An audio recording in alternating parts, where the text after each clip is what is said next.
black nationalism and rights, hao ndio wa kuwafuata. Kama ni kanisa litahubiri kuhusu haki, hilo ndio la kufuata. Kama ni msikiti utahubiri kuhusu haki na maslahi ya Tanzania, hilo ndio la kufuata. Kama ni mtu atahubiri kuhusu haki na maslahi ya Watanzania na maslahi ya taifa, huyo ndio wa kufuata. Tusifate watu ovyo ovyo kwa sababu ya kelele na kulewa. Hadithi, uvumi na simulizi za mashahidi wa mauaji yaliyofanywa na vikosi vya usalama wakati wa uchaguzi mkuu wa Oktoba nchini Tanzania ziko kila mahali. Hadi sasa, idadi halisi ya vifo haijulikani, lakini makadirio ya Umoja wa Mataifa yanaonyesha angalau watu 700 walipoteza maisha katika taifa hilo la Afrika Mashariki. Rais wa Tanzania, Samia Suluhu Hassan, alisema serikali yake ilikuwa ikipambana na waporaji na watu waliotaka kupindua serikali. Tunapoambiwa kwamba tulitumia nguvu kubwa sana kwenye tukio lile, nguvu ndogo ilikuwa ni ipi? Ilikuwa tuwaangalie waandamanaji waliojiandaa kufanya mapinduzi mpaka wafanikiwe? Tuligundua matukio mawili jijini Mwanza ambayo yanapingana na kauli hii. Tuligundua kwamba polisi walitumia nguvu kupita kiasi, si tu dhidi ya waandamanaji, bali pia dhidi ya raia ambao hata hawakuwa wakiandamana. Vikosi vya usalama viliwashambulia na kuwaua watu wasiokuwa na silaha. Lakini tuanze tangu mwanzo. Maandamano ya siku ya uchaguzi yalizuka Dar es Salaam na baadaye yakaenea hadi miji mingine kama vile Arusha, Dodoma na Mwanza. Wakati huo kulikuwa na Watanzania waliokuwa hawakuridhika na ukiukwaji wa sheria za uchaguzi, kukandamizwa kwa upinzani na matendo ya kikatili dhidi ya raia. Vikosi vya usalama vilionekana mahala kadhaa na vurugu zilianza kwa haraka katika maandamano ya mitaani na maeneo mengine kote nchini. Mabasi na vituo vya mafuta vilichomwa moto na kiwanda hiki cha magodoro kilivamiwa. Serikali ilitangaza amri ya kutotoka nje kuanzia saa 12 jioni na kuzima mtandao wa interneti, hatua iliyoitenga Tanzania na ulimwengu wote. Lakini hilo lilichelewesha tu kuenea kwa taarifa. Katika wiki zilizofuata baada ya uchaguzi, tuliweza kufuatilia ushahidi kuhusu matukio mawili mahsusi ya vurugu huko Mwanza, jiji la pili kwa ukubwa nchini Tanzania. Mashahidi na manusura wametuambia kwamba polisi waliwaua watu wengi kwa risasi katika maandamano na wengine katika nyumba zao. Serikali ya Tanzania bado inaendelea kuchunguza. Wataalamu wa Umoja wa Mataifa wanasema kwamba angalau watu 700 waliuawa, huku upinzani ukisema idadi hiyo ni karibu 2000.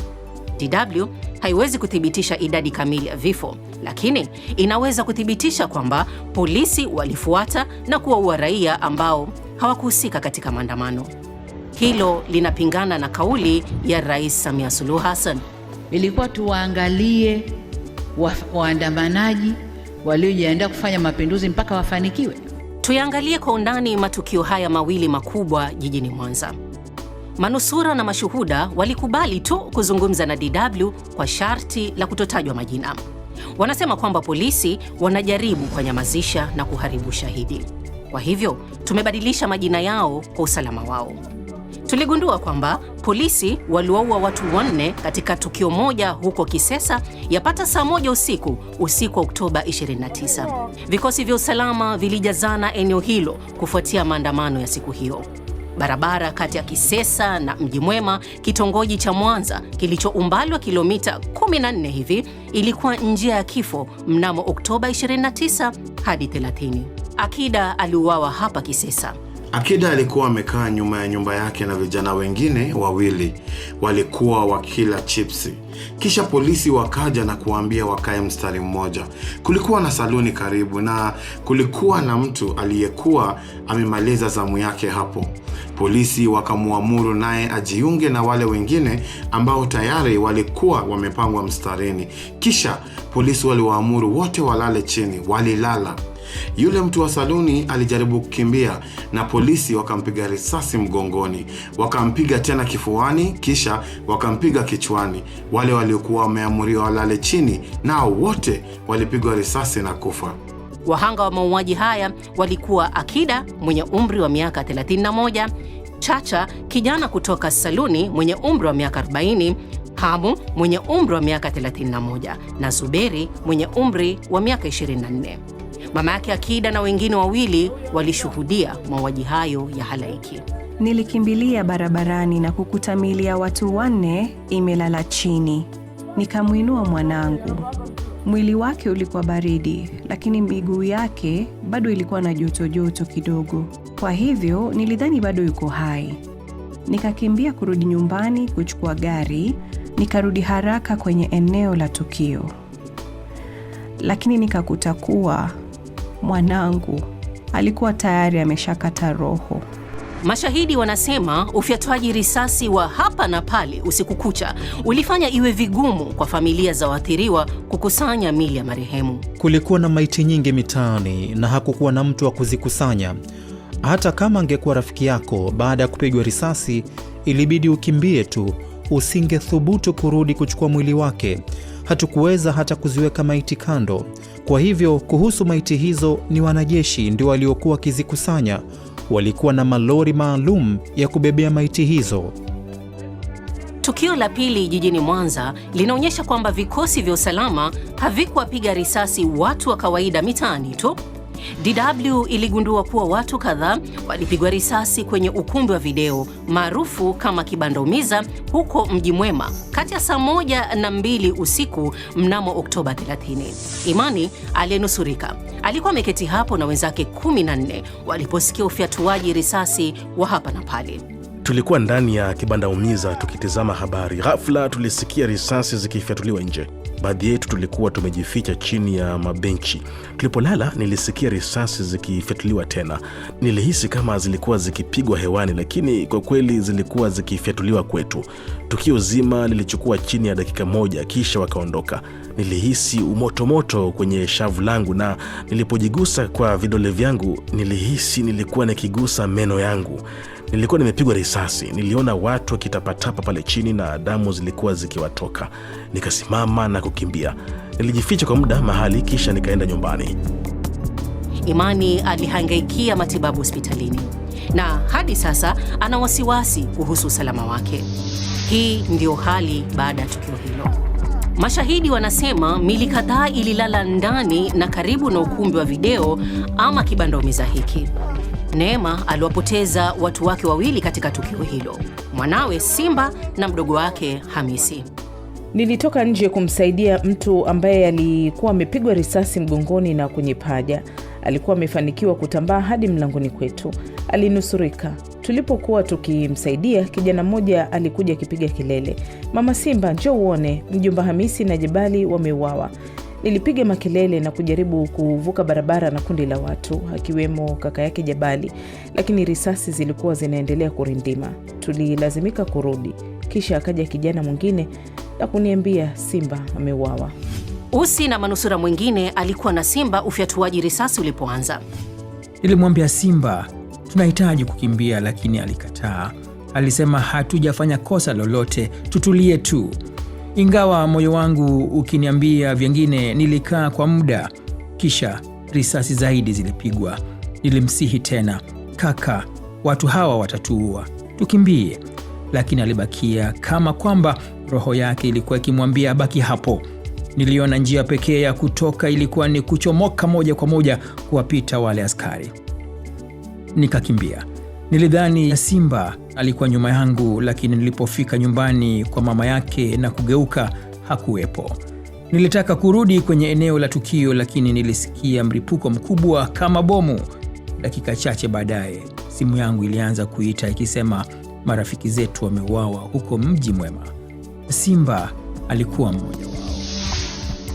Kulingana na simulizi za mashahidi na data za eneo la kijiografia zilizokusanywa na DW, wauaji walikifikia kibanda cha video wakitokea upande wa kusini. Kwanza walishambulia watu karibu na kanisa la Tag Nyasaka. Kisha wakaenda umbali wa dakika 1 hadi kwenye eneo jengo hili lenye umbo la L ambalo lilikuwa karibu na kibanda hicho cha video ama Kibanda Umiza. DW imepata risasi kadhaa kutoka kwenye matukio hayo mawili. Kulingana na mtaalamu wa silaha Byron Adera, risasi kama hizo kwa kawaida hutumika na bunduki za AK-47. Judging by the morphology of the bullets that is shared in various people's hands are consistent with what you can almost certainly say 7.62 by 39 millimeters. They are ammunition that are widely used by small arms and light weapons of the nature of, say, AK-47 variants. So in Tanzania, the small arms and light weapons are the type of AK-47, which happen to the first line. Majority of the first line weapon systems in the hands of the Tanzanian police and of course the defense forces are AK-47 variants. Lakini swali ni kwamba, je, wauaji walikuwa akina nani? Huko Kisesa, mashahidi wanasema walikuwa polisi wa kawaida wakiwa wamevalia sare. Huko Mji Mwema, wauaji wanatajwa kuwa watu waliovalia mavazi meusi na wengine nguo za kawaida za kiraia, lakini wote walikuwa na silaha. Pia tuligundua kwamba baada ya mauaji huko Kisesa na Mji Mwema, wanajeshi walifika kukusanya miili hiyo na kuipeleka katika hospitali ya Sekou Toure na kituo cha matibabu cha Bugando. Mama yake Akida alienda katika Bugando kusaka mwili wake siku moja tu baada ya kuuawa kwake, lakini hawakuupata mwili hadi siku kadhaa baadaye.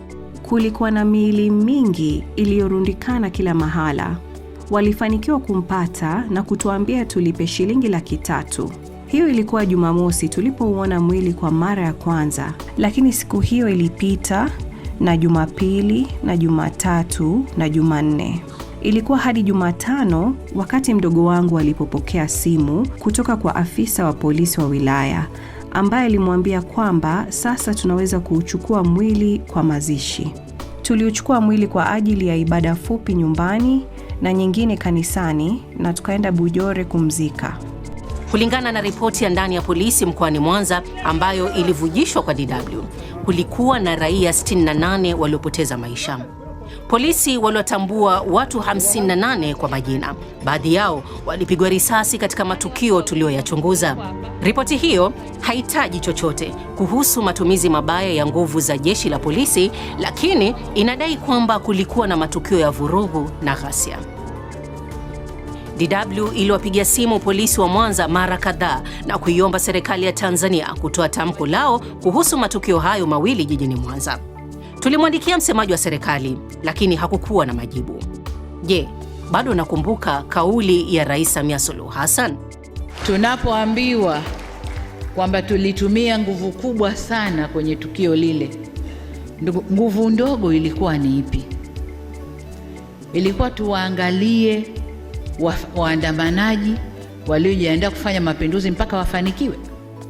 Uchunguzi wa DW umegundua kuwa nguvu kupita kiasi ilitumika dhidi ya raia wasio na hatia na kwamba serikali inaweza kuwa na masuala mengi zaidi ya kujibu. Mamia ya watu bado hawajulikani walipo baada ya ukandamizaji mkali wa wakati wa uchaguzi wa Oktoba 2025.